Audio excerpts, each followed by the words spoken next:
welcome ladies and gentlemen, this is Zero from TechDragon.info, and today we are looking at the World of Tanks test server once again. And today we are going to take a look at the German tanks. A lot of changes in the German tree. A lot of people think that a lot of the Germans got nerfed. I tend to disagree, but we'll see. We'll check it out in a bit. So, first off, let's actually start with the tech tree. They've done a massive freaking reshuffle. So, let's take a look. We have the DW2 Bergwagen 2, I guess, DW2 at tier 4, a new heavy tier 4. I'll get back to that one in a sec. We have the VK3001H, which is a downgrade from the tier 6 medium tank. So basically that one was over here, got moved down and got classified as a heavy. And the VK3002M is a new tank. The M stands of course for medium. So that's first off, I kinda like this choice because now you can actually go dedicated heavy. I mean, you go tier 3 up to tier 4 and you go into a heavy line that leads into the Tiger 2, 75 and E100. So it's nice that you can actually go into the heavy line. I would have kinda liked to see a jump towards the other heavy line here as well. Have like a 3-way here, or an ability to jump to that one, or an ability to jump here. Just so you can go into either one or the other of the heavy lines, but alas, it is not to be. So, let's take a look at the DW2. A fairly, well, let's grab the stats here. Average vehicle, I would almost say. We have, oh, let's just go over it. 250 horsepower. That is 300 with the final engine. So not much of an upgrade, but well, actually it is quite a bit of an upgrade. Huh. You go from 250 to 300, but you actually lose engine weight. It becomes lighter. So that's actually a pretty good upgrade. The fire chance, of course, being 20%, since it's German, they love their barbecues. We get the old trusty FUG-12 radio. It's like on every single German tank out there. Let's take a look. Here, that's what I meant. The final turret.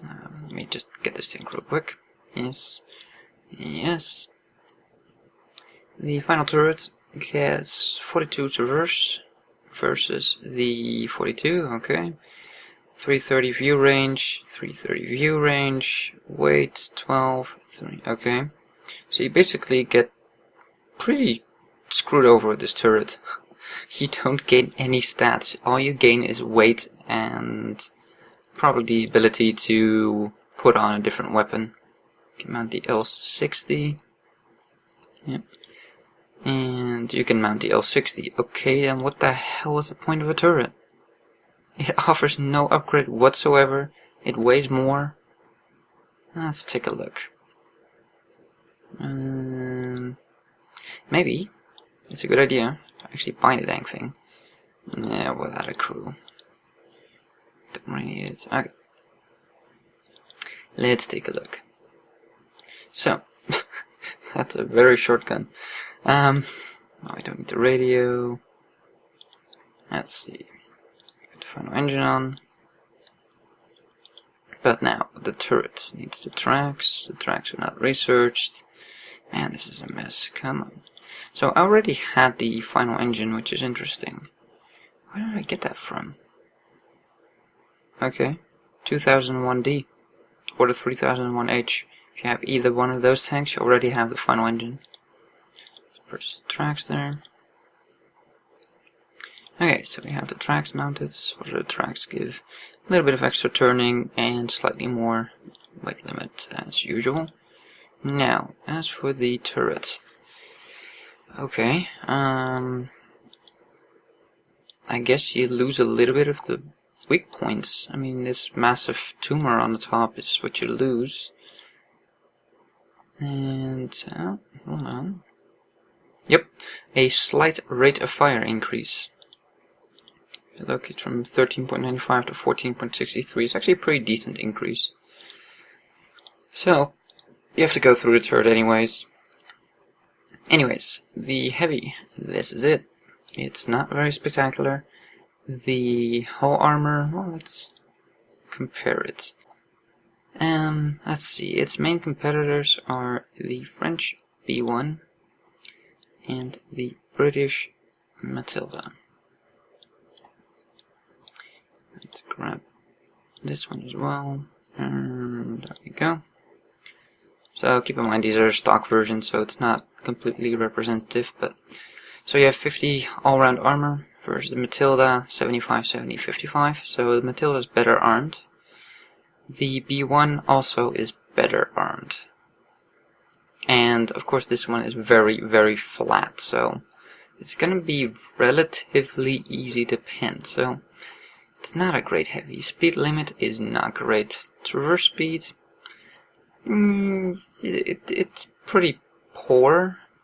If you compare it to the B1, it's very fast, but if you see here, the Matilda has a better traverse speed. That's kinda sad. I mean, the Matilda. So, turret armor again, all around 50. It's not bad, but Matilda's all around 75, and it's better than the B1's stock turret. I own the Matilda, so that one is upgraded. So, stat-wise, it is not anything special. It basically is just a glorified medium at best.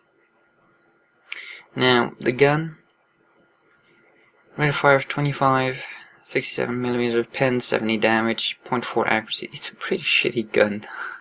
You can, you have quite rapid fire, but penetration is not great. I mean, angle this tank slightly and you already can't even pen your own tank. And 70 damage a shot, well, rate of fire of 25, but still.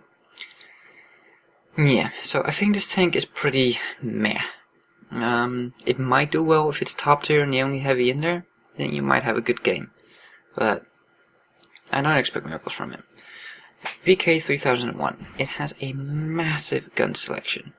So this is basically the downgraded medium, and again, it's not really a heavy. You can't call it a heavy. So, let's see here. You basically have a couple of gun choices. So, you can go with the full-on derp, if that's your cup of tea. You can go with the L70. Although I don't really know why you would want to go with that one. Because if you look at this one, the Konish gun is a massive upgrade. It has 7 more pen, same damage, 0.01 more accuracy, same aim time, and it weighs a lot less. You lose 1,000 kilograms, 1 ton. Yeah, that's quite a bit.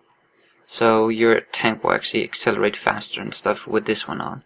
So I don't see why you would even want to pick this, but if you've already been down the German tree line, it's a new word. You already have almost everything on this tank research, and that's like a reoccurring theme here. If you go to the M version, I have everything researched. The weird thing is, the Konish gun is not on this tank. What the hell? So you have the L70, which is okay. I mean, there's not much difference between the two, let's be honest, but you get the Konish gun on the previous one, and you don't get it on the follow-up. You get the slightly worse gun? What the hell? Okay then, that makes absolutely no sense whatsoever. But anyways, this tank, again, it's a downgraded medium. It doesn't have the armor to be a heavy. I mean, 50 armor? Woohoo! And it's boxy as hell. Let's take a look in the garage real quick. Here we go. I mean, it's pretty much the same tank, but slightly smaller profile. And slight, changes here and there, but it's pretty much the same design and not much difference. But the gun, I have to say, is good. That is probably the only thing it has going for it. The Konish gun is really good for its tier. So that's definitely something to look forward to on this tank. Now when we get to the medium, we have, like I said, the worst gun, the same fugly 12 radio. We have a 700 horsepower engine, which is actually pretty good. This shape reminds me of something. Hold on, let me... Oh, right. Let me just look at the picture here. We'll go to the Panther. And we're going back. And the Panther. We get a mini Panther at tier 6. Yeah, the Panther was not a good tank at tier 7. It should have always been at tier 6, in my opinion. I've done almost 260 battles on my Panther, so I do know what I'm talking about. I mean, I did pretty well on it, don't get me wrong. It wasn't really all that enjoyable at tier 7. So getting one at tier 6 is pretty good. Too bad the other one is still tier 7. So, yeah, again, the gun is a bit of a disappointment. I would have rather seen the Konish gun. But this gun is serviceable. You get it on a whole range of tanks. For instance, also on VK3001D. So it's basically the go-to gun for the tier 6 German mediums. Now, a whole bunch of the German tanks got reworked engine-wise. They changed the E50, E75, Jack Panther, Jack D Panther II, Jack Tiger, Panther II, Panther Tiger, Tiger II, VK2000, 2801. So, Tiger, Tiger II, E75, all of these have basically lost their top engine and got a, I believe, new engine in return. I don't have this tank, as you can see, so I'm not 100% sure, but I'm pretty sure this is a new engine, or they've revamped the previous engine. But I think they've actually taken out one extra engine, so you only have to research one engine instead of two.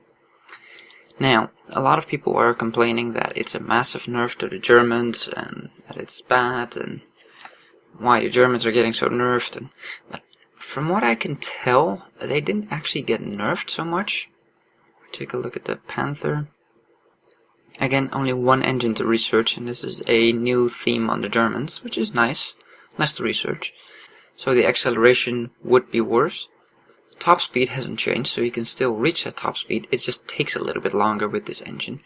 However, if you've seen my previous video about the Super Purging, you'll know that the Super Purging that I figured out has changed its soft stats. So they changed traction. Ground resistance on the tracks, and that makes a massive difference, because I actually could feel that it was more nimble and stuff. They've done the same thing, as far as I can tell, to the Germans. So yes, they have less horsepower per ton, but they also have less ground resistance to equal it out. So you don't really see it, so at first glance it looks like a nerf, but it's been kind of counteracted by the fact that the track has less ground resistance, and thus you accelerate faster, which was, hit by the fact that you had a less powerful engine. So it should pretty much balance out from what I understand. Now, I didn't have any of the higher tier Germans anymore. I sold my Panther II a while ago, so I can't check it out myself, because I don't really feel like buying the German higher tiers just to test it out, speed-wise. But let me know in the comments down below what your experience is with it. If you've tried it out, if you can compare it, if you can, who knows, maybe we can even set up a test. But as far as I can, as far as I understand the whole system, what they've done with it, it should remain relatively the same. Might be slight variations in it, but overall it should be pretty much the same. So I guess that's about it for the Germans. Quite a bit of changes to their whole tree. Not quite sure why they decided to go with this heavy line here. They could have just put a heavy in between here, or they didn't even have to add this one, in all honesty. I mean, why not have the 3001D split off into the Panther and the VK3002D? Why add a new tank? It's not like the Germans didn't have enough medium tanks already. I mean, Christ. Well, I don't have that one anymore. That's a light, so, you know, it's not that bad, but damn. You still have, what, 1, 2, 3 tier 6 mediums. Pretty sure there's not a single nation out there that has that. So, it's by far the most medium tanks already, so I feel like they really didn't have to add this one in, but, you know, they did, and we'll have to see how this thing works in battle. I'm not overly excited about the gun. The rest of the stats of the tank, I don't think we went over them. Frontal armor is 60, but very sloped, so if you angle it at about this angle, you should have a pretty good bouncy tank. I mean, it's just play like the Panther and Panther 2. It's exactly the same, hull armor wise, for your tier. Turret armor's pretty good with 80, I have to say. But that's not the upgraded turret. The upgraded turret even has 100. So the upgraded turret is pretty damn good.